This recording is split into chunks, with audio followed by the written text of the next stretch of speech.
إن الحمد لله نحمده ونستعينه ونستغفره ونعوذ بالله من شرور أنفسنا ومن سيئات أعمالنا من يهده الله فلا مضل له ومن يضلل فلا هادي له وأشهد أن لا إله إلا الله وحده لا شريك له وأشهد أن محمدا عبده ورسوله يا أيها الذين آمنوا اتقوا الله حق تقاته ولا تموتن إلا وأنتم مسلمون يا أيها الناس اتقوا ربكم الذي خلقكم من نفس واحدة وخلق منها زوجها وبث منهما رجالا كثيرا ونساء واتقوا الله الذي تساءلون به والأرحام إن الله كان عليكم رقيبا يا أيها الذين آمنوا اتقوا الله وقولوا قولا سديدا يصلح لكم أعمالكم ويغفر لكم ذنوبكم ومن يطع الله ورسوله فقد فاز فوزا عظيما أما بعد فإن أصدق الحديث كتاب الله وأحسن الهدى هدى محمد صلى الله عليه وسلم وشر الأمور محدثاتها وكل محدثة بدعة وكل بدعة ضلالة وكل ضلالة في النار أعوذ بالله من الشيطان الرجيم لا تجعلوا دعاء الرسول بينكم كدعاء بعضكم بعضا قد يعلم الله الذين يتسللون منكم لواذا فليحذر الذين يخالفون عن أمره أن تصيبهم فتنة أو يصيبهم عذاب أليم وقال النبي المصطفى صلى الله عليه وسلم كل أمتي يدخلون الجنة إلا من أبى قالوا ومن يأبى يا رسول الله قال من أطاعني دخل الجنة ومن عصاني فقد أبى رواہ البخاری فی صحیح۔ بزرگوں اور دوستوں، نبی کریم صلی اللہ علیہ وسلم سے محبت کرنا اسلام کے بنیادی اصولوں میں سے ایک اصل ہے۔ یہ دینی واجب اور فریضہ ہے۔ ایمان کا تحقق اس وقت تک نہیں ہو سکتا جب تک کہ ہمارے اندر نبی صلی اللہ علیہ وسلم کی محبت موجود ہے۔ اگر دل محبت رسول سے، حب نبوی سے خالی ہے تو ہمارا ایمان یا تو بہت کمزور ہے یا ہے ہی نہیں۔ اگر کسی کے دل میں سرے سے نبی صلی اللہ علیہ وسلم کی محبت نہ ہو اور بلکہ محبت کی جگہ پر کچھ بغض، کچھ کراہیت اس کے دل میں پائی جاتی ہو نبی صلی اللہ علیہ وسلم کے تئیں، تو وہ آدمی دائرہ اسلام سے ہی خارج ہے۔ لیکن محبت تو ہو، لیکن عملی تقاضے محبت کے پورے نہ کرتا ہو، دوسروں کی محبت کو نبی کی محبت پر غالب کر دیتا ہو، تو ایسا شخص ناقص الایمان ہے اور اس کے جنت کے داخلے پر سوالیہ نشان کھڑا ہے۔ کامل مومن ہونے کے لیے، جس کے لیے جنت کا دخول یقینی ہے، اس کے لیے ضروری ہے کہ محمد صلی اللہ علیہ وسلم سے سچی محبت ہو۔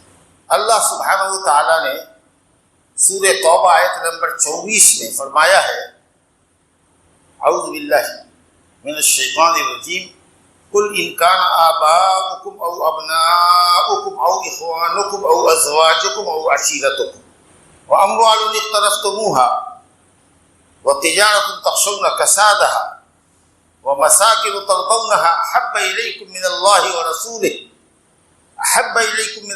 ورسوله وجهاد في سبيله فتربصوا حتى يأتي الله بأمره والله لا يهدي القوم الفاسقين۔ اللہ رب العالمین نے اس میں رشتہ داروں کا ذکر کیا ہے، مال و تجارت کا ذکر کیا ہے، گھر بار کا ذکر کیا ہے، جن سے انسان کو فطری محبت ہوتی ہے۔ مگر اتنی اہم اور ضروری چیزیں بھی اگر ایک مومن کی نگاہ میں اللہ اور اس کے رسول کی محبت سے اور اللہ کے راستے میں جہاد کرنے سے زیادہ محبوب ہوں، لفظ پہ غور کیجیے۔ اگر ان چیزوں کی محبت، رشتہ داریوں کی محبت، مال و تجارت کی محبت، جہاد فی سبیل اللہ کی محبت سے غالب ہو، اللہ رسول سے غالب ہو، تو اللہ تعالیٰ سخت وارننگ دے رہا ہے، فَتَرَبَّصُوا حَتَّى يَأْتِيَ اللَّهُ بِأَمْرِهِ، انتظار کرو اللہ اپنا عذاب لے آئے۔ ایسے لوگوں پر جو رشتہ داریوں کو، اپنی تجارتوں کو، اپنے کمائے ہوئے مال کو، اپنے مکان اور اپنی جائیداد کو اللہ اور اس کی رسول کی محبت پر غالب کرتے ہیں اور اللہ اور اس کے رسول کی محبت کو مغلوب کر دیتے ہیں اور دنیا کی محبتوں کو اس پر غالب کرتے ہیں، ایسے لوگوں کو اللہ تعالیٰ فتربصوا، انتظار کرو اللہ کے عذاب کا، حتی یاتی اللہ بامرہ، اور ایسے لوگوں کو اللہ نے کہا کہ وہ لوگ فاسق ہیں، اولئک واللہ لا یہدی القوم الفاسقین، فاسق لوگ ہیں جن کو اللہ تعالیٰ راہیاب نہیں کرتا، مومن نہیں کہا، فاسق کہا۔ اور کسی بھی مومن کے لیے اس سے بری بات اور کیا ہوگی کہ اللہ اس کو فاسق کہے۔ بئس الاسم الفسوق بعد الایمان، ایمان لانے کے بعد فسق کا لقب، فسق کا لفظ استعمال کیا جانا یہ بہت برا نام ہے جو ایک مومن کو دیا جائے، جو کہتا ہو کہ مومن ہے اور پھر فسق کا کام کرتا ہو۔ اللہ کہتا ہے بئس الاسم الفسوق بعد الایمان، ایمان لانے کے بعد مومن کو فاسق والا کام نہیں کرنا چاہیے، اور یہ کام فاسق کا کام ہے، گویا کہ آپ کامل مومن نہیں ہیں۔ زبردست بات کہی۔ اس میں آپ ایک چیز غور کیجئے کہ اسلام میں یہ معیوب نہیں ہے کہ آدمی بیوی بچوں سے، ماں باپ سے، رشتہ داروں سے، خاندان سے، بیوی سے، مال تجارت سے، کمائے ہوئے مال سے، گھر بار سے محبت نہ کرے، یہ عیب نہیں ہے اسلام میں۔ یہ عیب تب بنے گا جب یہ سب اللہ اور اس کی رسول کی محبت پر غالب ہو جائے۔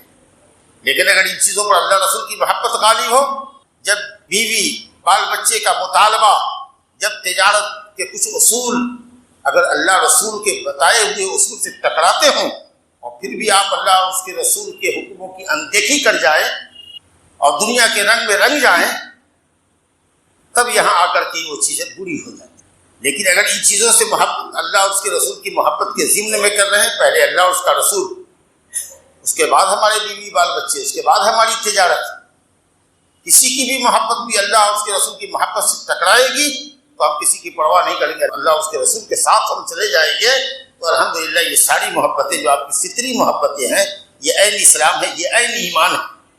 قرآن نے یہ نہیں کہا کہ ان چیزوں سے محبت نہ کرو، بلکہ یہ کہا کہ زیادہ محبت نہ کرو، زیادہ محبت تمہاری اللہ اور اس کے رسول سے ہو جائے۔ ٹھیک اسی مضمون کو بخاری مسلم میں حضرت انس بن مالک رضی اللہ عنہ کی روایت میں ذکر کیا ہے نبی صلی اللہ علیہ وسلم نے کہ لا یؤمن احدکم حتی اکون احب الیہ من ولدہ ووالدہ والناس اجمعین، تم میں کا کوئی مومن نہیں ہو سکتا، واجب ایمان ہے، واجب ایمان اس کی نفی کی گئی ہے، وہ ایمان جو جنت میں داخلے کے لیے ضروری ہے وہ ایمان تمہارے پاس نہیں۔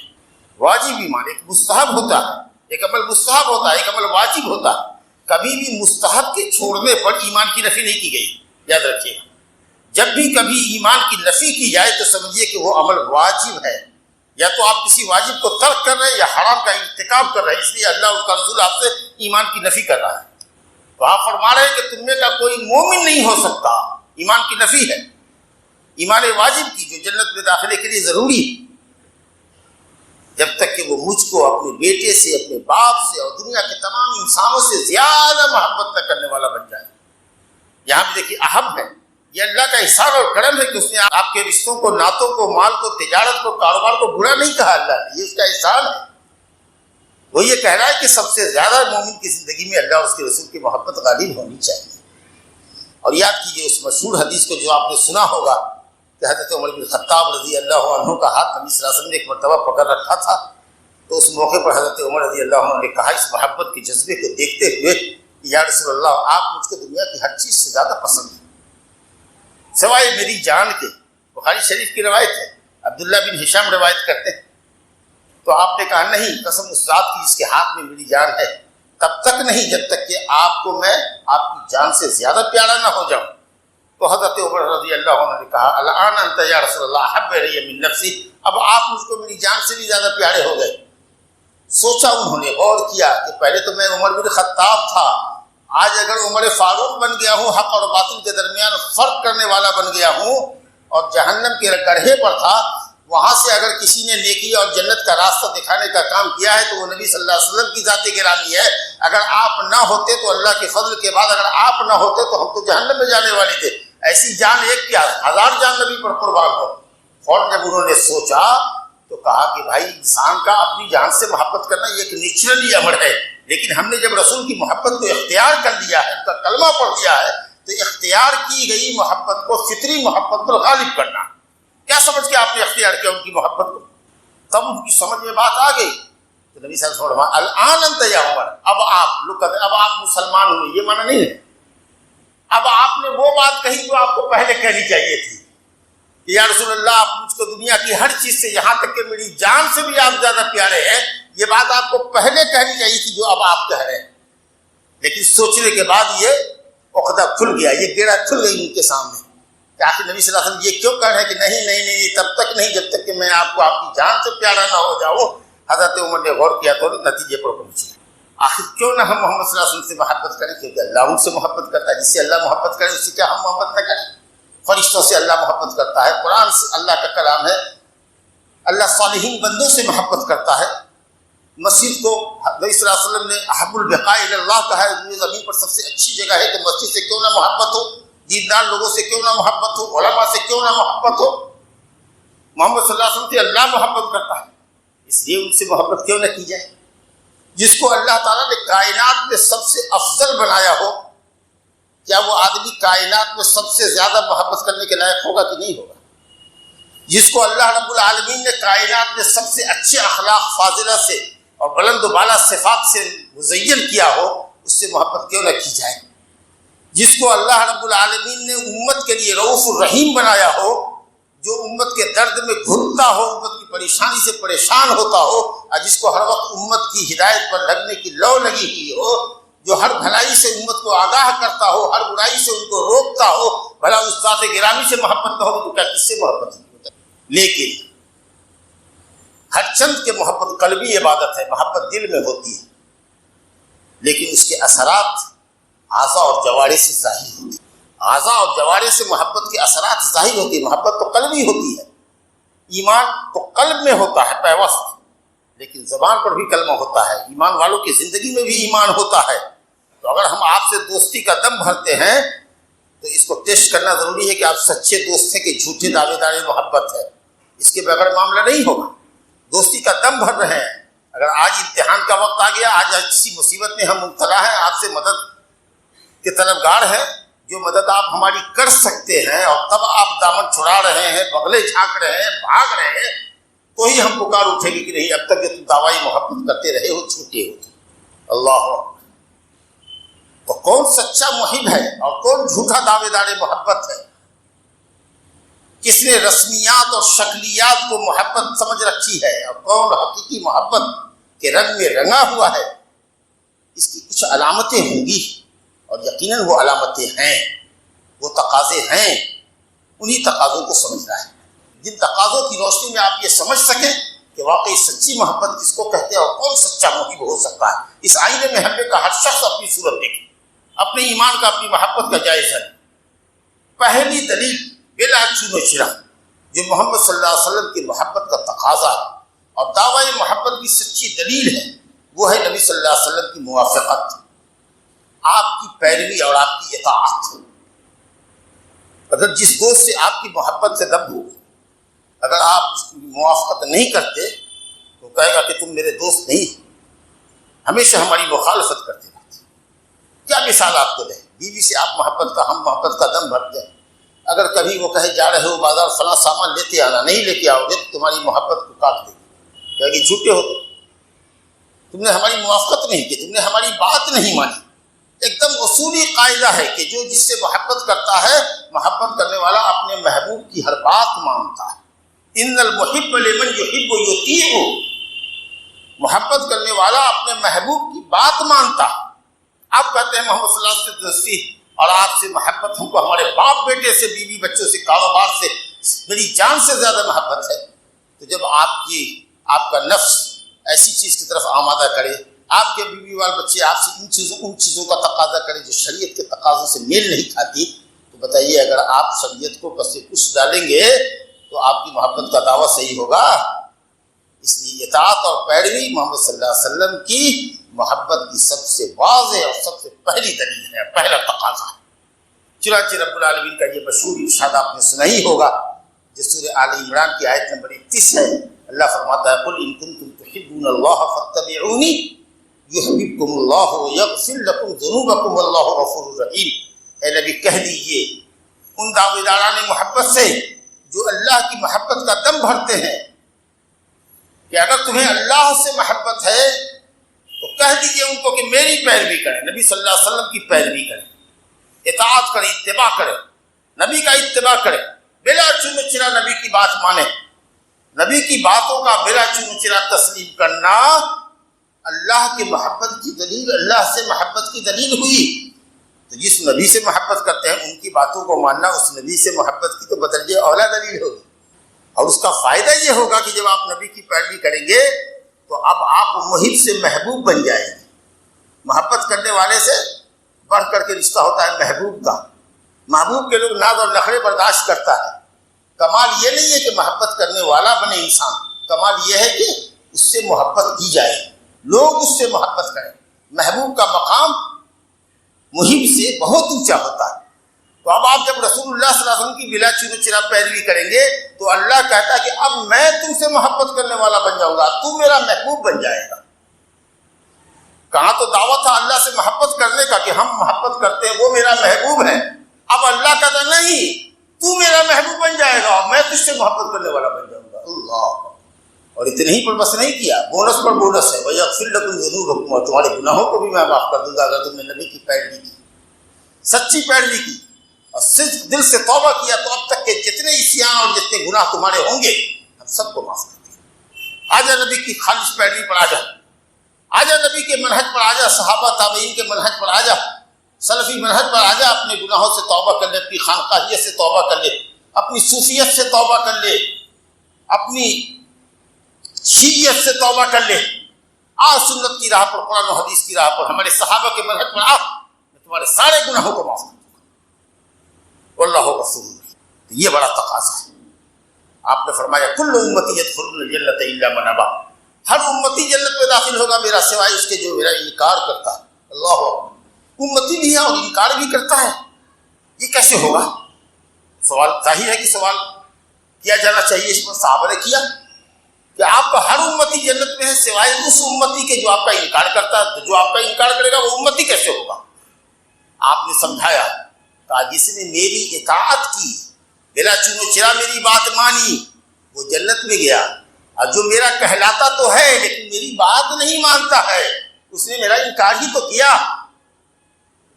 گویا زبانی جمع خرچ سے کام نہیں چلے گا، پیروی کرو گے تب امتی کہلاؤ گے، نام کے امتی کہلانے کی ضرورت نہیں۔ اللہ! جس نے میری بات نہ مانی اس نے میرا انکار کیا۔ بات نہ ماننا یہ انکار کے مترادف ہے۔ دوسری جو اہم چیز ہے نبی سے محبت کی دلیل ہے کہ نبی کی توقیر اور تعظیم کی جائے، اور نبی صلی اللہ علیہ وسلم کے ساتھ ادب سے پیش آیا جائے، ادب سے پیش آیا جائے۔ کیا ہے یہ معاملہ؟ کل نبی سے محبت کرنا گویا کہ نبی کی تعظیم کرنا، توقیر کرنا۔ اب اس میں دو طرح کے لوگ ہو گئے، ایک درمیانی لوگ ہیں، ظاہر ہے کہ دو کنارہ کسی بھی چیز کا ہوتا ہے، خطرناک ہوتا ہے، جو بیچ کی راہ ہوتی ہے وہ اعتدال کی راہ ہوتی ہے۔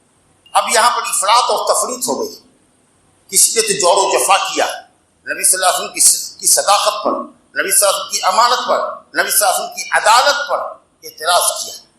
خود نبی صلی اللہ علیہ وسلم کے زمانے میں ایک شخص تھا ذوالخویسرہ التمیمی، غنیمت جب آپ حنین کی تقسیم کر رہے تھے اور 9 مسلمانوں کو، جو نئے نئے مسلمان ہوئے تھے ابھی فتح مکہ کے سال، ان لوگوں کو خوب داد و دہیش دے رہے تھے، اب پرانے لوگوں کو کچھ کم دے رہے تھے۔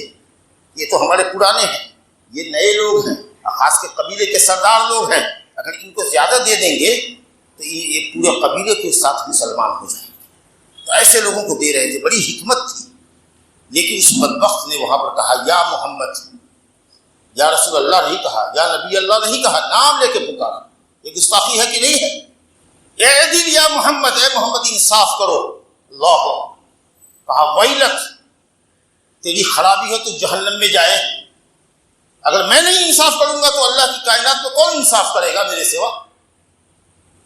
اور اس کا تیور اور انداز گفتگو دیکھ کر کے آپ نے پیشین گوئی فرمائی تھی، کہا کہ اسی کی نسل سے خوارج پیدا ہوں گے۔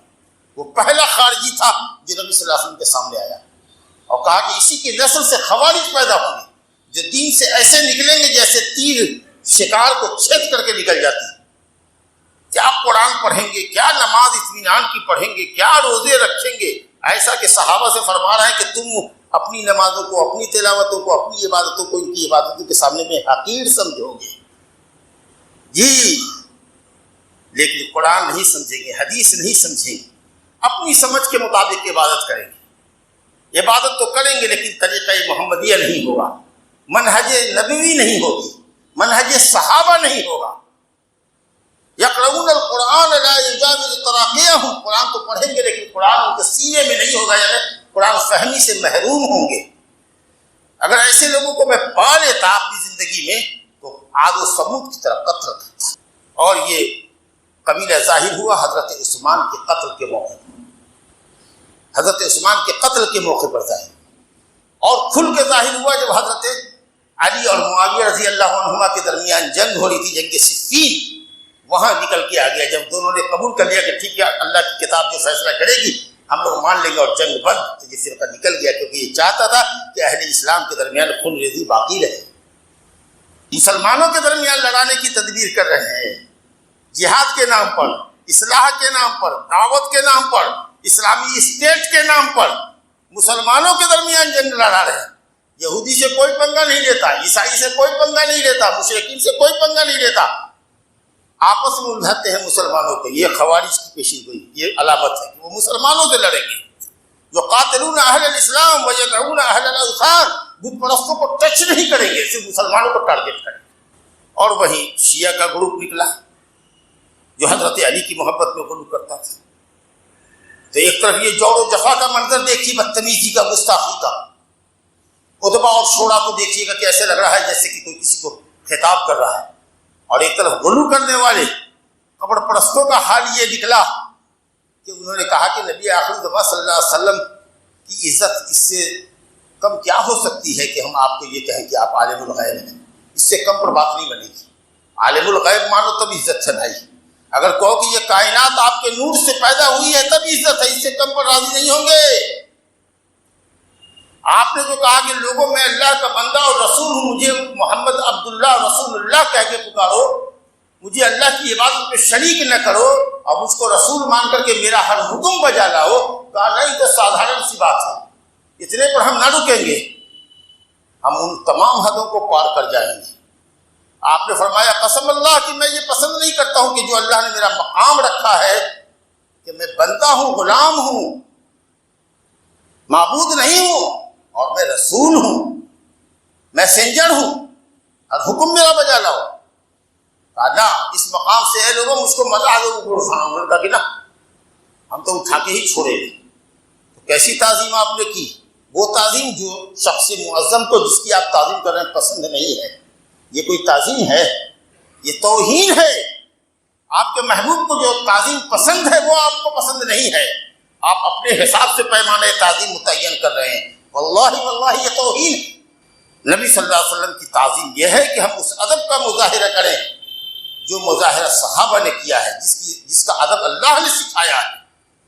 سورہ حجرات کو پڑھیے، یا ایھا الذین آمنوا لا تقدموا بین یدی اللہ ورسولہ واتقوا اللہ ان اللہ سمیع علیم۔ یا ایھا الذین آمنوا لا ترفعوا اصواتکم فوق صوت النبی ولا تجهروا له بالقول كجهر بعضكم لبعض ان تحبط اعمالكم وانتم لا تشعرون۔ اللہ اور اس کے رسول سے آگے مت بڑھو، اللہ اور اس کے رسول سے آگے مت بڑھو۔ بتاؤ کوئی ایسا عقیدہ بنانا، کوئی ایسا قول بولنا، کوئی ایسا فعل کرنا جس کا ثبوت قرآن اور حدیث میں نہ ہو، یہ اللہ اور اس کے رسول سے آگے بڑھنے کی ناروا کوشش ہے کہ نہیں ہے؟ اللہ نے تو قرآن میں نہیں بتایا، نبی نے نہیں کیا، خلفائے راشدین نے نہیں کیا، لیکن تم کر رہے ہو، ثواب کا کام سمجھ کے کر رہے ہو۔ یہ اللہ اور اس کے رسول سے آگے بڑھنے کی کوشش ہے کہ نہیں؟ خدا کے لیے اللہ کا واسطہ دیتا ہوں، اپنے دل پر ہاتھ رکھیے، کوئی بھی سوچے۔ مشورہ لیا نہیں نبی صلی اللہ علیہ وسلم نے، حضرت ابو بکر نے مشورہ دے دیا، حضرت عمر نے مشورہ دے دیا، یا رسول اللہ فلاں کو قبیلے کا سردار بنا دیجئے۔ حضرت عمر نے کہا لا یا رسول اللہ فلاں کو بنا دیجئے۔ اب دونوں ایک دوسرے سے الجھ گئے، تم ہماری مخالفت کرتے ہو تو نہیں میں آپ کی مخالفت نہیں کرتا ہوں۔ نبی صلی اللہ علیہ وسلم نے بھی کسی سے رائے بھی نہیں لیا ہے، سردار بنا دینے کی بات ہو رہی ہے، نبی صلی اللہ علیہ وسلم کچھ بول نہیں رہے، دو آدمی مشورہ دے کر کے الجھ گئے، اللہ نے قرآن اتار دیا، اب دونوں کی سٹی پٹی گم ہو گئی، اور آپ تو ایک ریت جسارت کر رہے ہیں کہ نہیں آپ نے نہیں کہا ہے تو نہیں کہا ہے، قرآن نے نہیں کہا ہے نہیں کہا ہے۔ ہمارا دماغ سمجھتا ہے کہ یہ اچھا کام ہے تو کیا برا ہے، گویا کہ اللہ اور اس کے رسول پر استدراک ہے، گرفت ہے اللہ اور اس کے رسول کی، کہ اللہ تو کہتا ہے، دعویٰ کرتا ہے کہ دین مکمل ہے، تیرا الیوم اکملت لکم دینکم، لیکن کہاں ہے اس میں یہ سب میلاد، تیجا، فاتحہ، چادم، برسی، یہ سب کہاں ہے؟ گویا دین مکمل نہیں ہے۔ اور تیرے نبی نے جو یہ دعویٰ کیا ہے کہ ہم نے دین اللہ کا پہنچا دیا ہے، اللہ گواہ رہا، یہ امت گواہی دے رہی ہے کہ آپ نے اللہ کا دین پہنچا دیا، امانت ادا کر دی، خیر خواہی مکمل کر دی، کہاں تیرے نبی نے یہ سب بتایا ہے؟ اس لیے انہوں نے کچھ باتیں چھپا لی ہیں۔ بتاؤ یہ کتنا بڑا تان ہے محبت کے نام پر۔ صحیح یہ ہے کہ وہ آداب جو اللہ نے بتائے ہیں، اپنے آپ کو سنت کے دائرے میں رکھو، اور نبی کی آواز سے اونچی آواز میں گفتگو کرنا بدتمیزی ہے، عمل برباد ہو جائیں گے تمہارے، تم کو پتہ بھی نہ چلے گا۔ اور یہ احترام جس طرح نبی کی زندگی میں مطلوب تھا، نبی کے بعد بھی مطلوب ہے۔ مسجد نبی میں شور سے بات کرنا، قبر رسول کے اوپر یا نبی سلام علیہ پڑھنا بلند آواز سے حرام ہے۔ اب دور کیوں جاتے ہو؟ بخاری شریف میں سعید بن یزید رضی اللہ عنہ کی حدیث ہے کہ ایک شخص نے پیچھے سے مجھے کنکڑی سے نشانہ بنایا، جب میں نے دیکھا مڑ کر کے تو دیکھا کہ عمر بن خطاب رضی اللہ عنہ، کہا کہ وہ دونوں نوجوان جو بات کر رہے ہیں وہاں آپس میں اونچی آواز میں ان کو پکڑ لاؤ۔ جب میں گیا ان کو لے کر کے آیا تو حضرت عمر بن خطاب نے پوچھا کہاں کے رہنے والے ہو تم لوگ؟ تو کہا کہ ہم لوگ طائف کے رہنے والے ہیں۔ کہا او اسی لیے تو تم بلند آواز سے مسجد نبی میں بات کر رہے ہو، اگر تم مدینہ کے ہوتے تو اتنی مار مارتا کہ پیٹھ میں درد پیدا کرتے تھے، مگر جاؤ باہر کے ہو اسی لیے چھوڑ دیتے ہیں کہ تم کو ادب نبوی معلوم نہیں ہے کہ یہ مقام ادب ہے نبی کی مسجد میں بھی اسی آواز سے نہیں بات کرنا۔ زندگی میں تو بات کرنے والے کا عمل ضائع ہے، احترام آپ کی انتقال کے بعد بھی مطلوب ہے، اور تم تو اتنی جسارت کرتے ہو کہ حدیث سناتے ہیں، کہتے ہیں اس کو رہنے دیجئے، فلاں امام صاحب کا قول، فلاں پیر صاحب کا قول، یہ فلاں امام اور فلاں پیر کے قول کو جو بلند کرتے ہو نبی کے قول پر، یہ نیچرلی طور پر نبی کے سامنے اونچی آواز میں بات کرنے سے زیادہ سنگین ہے کہ کم سنگین ہے؟ تم کہتے ہو رہنے دو نبی کی حدیث کو، یہ امام صاحب کم جانتے تھے کیا تم سے؟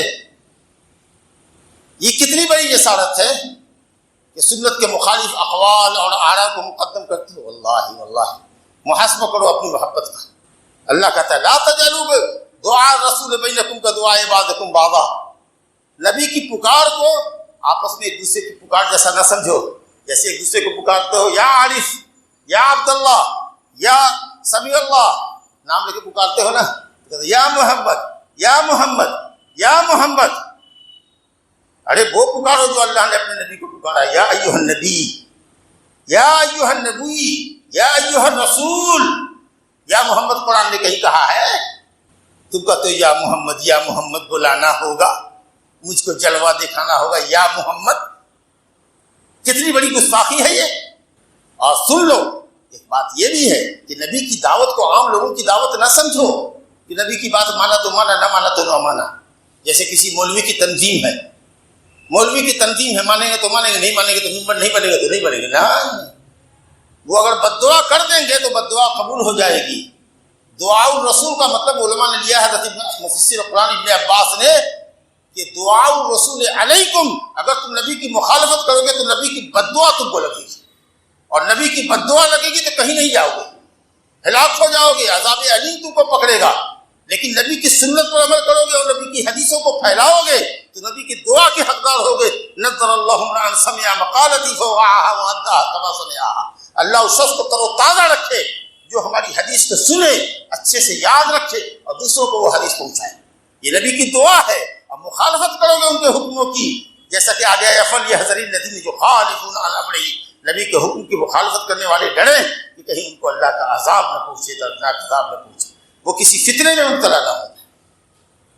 نبی کریم صلی اللہ علیہ وسلم سے محبت کا تقاضا یہ بھی ہے کہ آپ صلی اللہ علیہ وسلم کا جب نام نامی اس میں گرامی آئے تو درود صلی اللہ علیہ وآلہ وسلم، مختصر کلمہ صلاۃ اور سلام کا جو محدثین نے اختیار کیا ہے، صحابہ کرام نے اختیار کیا ہے، قال رسول اللہ صلی اللہ علیہ وسلم، اتنا کرو، اور نہیں تو درود ابراہیم ہی پڑھو، کیونکہ پیارے مصطفیٰ نے فرمایا ہے کہ وہ شخص بڑا بخیل ہے جس کے سامنے میرا ذکر کیا جائے اور مجھ پر درود نہ بھیجے۔ اللہم صلی علی محمد وعلی آل محمد کما صلیت علی ابراہیم وعلی آل ابراہیم انک حمید مجید، اللہم بارک علی محمد وعلی آل محمد کما بارکت علی ابراہیم وعلی آل ابراہیم انک حمید اسی طریقے سے محبت کا یہ تقاضا ہے کہ نبی صلی اللہ علیہ وسلم کے آل سے، نبی صلی اللہ علیہ وسلم کی ازواج سے، نبی صلی اللہ علیہ وسلم کے خاندان کے اہل ایمان سے محبت کی جائے، آل بیت سے محبت کی جائے، مگر وہ محبت نہیں جو خوارج کرتے تھے، آل بیت کو کافر کہتے تھے، اور وہ محبت نہیں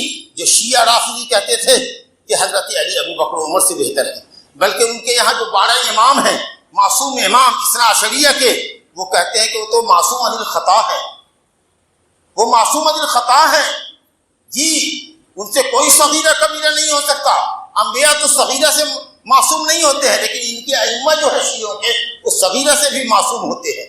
کبھی کبھی تو یہ کہتے ہیں کہ ہمارے ائمہ کا درجہ نبی سے بھی بڑھ کے ہوتا ہے، رسول سے بھی بڑھ کے ہوتا ہے۔ یہ محبت نہیں، اہل ایمان سے محبت کرو۔ نبی نے فرمایا، نبی کی وصیت ہے صلی اللہ علیہ وسلم، اذکرکم اللہ فی اہل بیتی، اے لوگوں میں تمہیں اللہ یاد دلاتا ہوں میرے قرابت مندوں کے ساتھ اچھا سلوک کرو۔ صرف آل علی نظر آتے ہیں، آل عقیل اور آل جعفر نظر نہیں آتے، آل عباس نظر نہیں آتے، ازواج مطہرات نہیں نظر آتی۔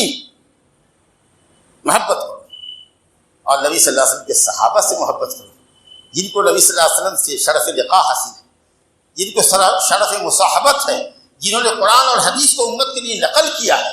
اگر صحابہ پر تان کرو گے تو دین پر تان ہوگا، دین ڈیمیج ہو جائے گا، کیونکہ وہی تمہارے راوی ہیں، وہی ناقل ہیں۔ اگر ان پر بحث کرو گے تو دین ہی ملیامٹ ہو جائے گا۔ اس لیے اللہ فی اصحابی، خبردار نبی صلی اللہ علیہ وسلم کے صحابہ کی شان میں گستاخی نہ کرو۔ اگر کوئی گستاخی کرتا ہے تو اس کی نوٹس لو، اس پر رد کرو۔ بڑا مقام ہے صحابہ کرام کا۔ اللہ تعالیٰ نے قرآن مجید میں کئی جگہ ذکر فرمائی ہے صحابہ کی شان میں، رضی اللہ عنہم ورضوا عنہ، کس کی شان میں آیا ہے؟ السابقون والسابقون الاولون من المہاجرین والانصار، کس کی شان میں آیا ہے؟ للفقراء المہاجرین الذین اخرجوا من دیارہم والذین تبوؤوا الدار والایمان من قبلہم یحبون من ہاجر الیہم، سورہ حشر میں کس کی شان میں آیا ہے؟ فَإِنْ آمَنُوا بِمِثْلِ مَا آمَنْتُمْ بِهِ فَقَدْ اهْتَدَوْا، اگر لوگ آپ کی طرح، آپ کے صحابہ کی طرح ایمان لائے تو ایمان معتبر ہے۔ یہ کس کی شان میں آیا ہے؟ تمہارے یا تمہارے بابا دادا کی شان میں آیا ہے؟ سب صحابہ کی شان میں آیا ہے۔ اور یہ کس کے متعلق نبی نے فرمایا کہ ان کا ایک مد 10 چھٹاک یا آدھا مد 5 چھٹاک، کوئی بہت پہاڑ بھی سونا خراب کر دے تو اس کے آدھا مد، ایک مد 10 کلمہ 10 چھٹاک جو کے برابر بھی نہیں کر تم ثواب پا سکتے۔ یہ صحابہ کی شان ہے، مقام صحابہ کو سمجھو، سنت کی شہدائیوں کو سمجھو جنہوں نے سنت جمع کیا آپ کے لیے، صحابہ کرام نے، تابعین نے، نظام نے جمع کیا، محدثین کرام نے جمع کیا۔ یہ علماء اہل حدیث ہیں جو آپ کے سامنے حدیثیں پڑھتے ہیں، سناتے ہیں، تمام ائمہ کا احترام واجب سمجھتے ہیں، کسی کے ساتھ گستاخی نہیں کرتے۔ حرام ہے کہ بزرگوں کے شان میں گستاخی کی جائے، لیکن نبی کے ہوتے ہوئے کسی کے فرمان کی کوئی قدر نہیں، ہر چند کے ان کا احترام واجب ہے۔ ہم ایک بات کرتے ہیں، یحییٰ بن معین کے پاس ایک شخص آیا، یحییٰ بن معین ہی سے شاید یا کیا، ابو بکر خلاد یحییٰ بن معین شاید نام میں ہو سکتا ہے اختلاف، کہا کہ تم یہاں سے آئے ہو، لوگ میرے متعلق کیا نظریہ رکھتے ہیں؟ آپ بہت تعریف آپ کی کرتے ہیں، لیکن ایک بات پر جزبوز رہتے ہیں کہ آپ نے راویوں کے اوپر بڑا تبصرہ کیا ہے، فلاں راوی کمزور، فلاں راوی کمزور۔ یہ جو آپ نے لوگوں پر جو ڈیمیج کیا ہے اور ان کی عزت کو جو اچھالا ہے، اس کا بڑا تذکرہ رہتا ہے۔ کہا کہ الحمدللہ لوگ ہمارے خلاف قیامت کے دن خصم بن کے آئے ہیں، ہمارے خلاف مقدمہ لے کے آئے ہیں، یہ ہم کو زیادہ پسند تھی اس بات سے کہ میرے خلاف مقدمہ نبی صلی اللہ علیہ وسلم اللہ کے پاس ٹھوکے کہ اس شخص کو معلوم تھا کہ اس حدیث کو روایت کرنے والے فلاں فلاں فلاں فلاں فلاں جھوٹے راوی تھے، کمزور راوی تھے، منکر تھے، قابل اعتماد نہیں تھے۔ یہ شخص جانتا تھا اور اس کے بعد جتنے اس کی حدیث کو بیان کیا اور راوی کے اوپر تبصرہ نہیں کیا اور امت کو باخبر نہیں کیا کہ یہ حدیث ضعیف ہے۔ بتاؤ نبی صلی اللہ علیہ وسلم کو خصم بناؤں، اپنا دشمن بناؤں یا آدمی کو دشمن بناؤں؟ اس کی دشمنی قبول کرو۔ بتاؤ، لوگ دشمن ہوتے ہیں تو ہوئیں، لیکن جو غلط ہے راوی، جو کمزور ہے، اس کو بتائیں گے کہ یہ ضعیف راوی ہے، اب چاہے کوئی خوش ہوتا ہو یا نہ خوش ہوتا ہو۔ ہم نہیں چاہتے کہ نبی صلی اللہ علیہ وسلم ہمارے خصم ہوں اور ہمارے خلاف دعویٰ دائیں۔ میں اللہ تعالیٰ سے دعا کرتا ہوں کہ اللہ اپنے نبی کی سچی محبت ہمارے دلوں میں اتار دے اور نبی صلی اللہ علیہ وسلم کی سنت پر جلا اور آپ کی سنت پر ہمارا اور آپ کا خاتمہ فرما۔ اقول ما تسمعون واستغفر اللہ لی ولکم ولسائر المسلمین من کل ذنب فاستغفروه إنه هو الغفور الرحيم.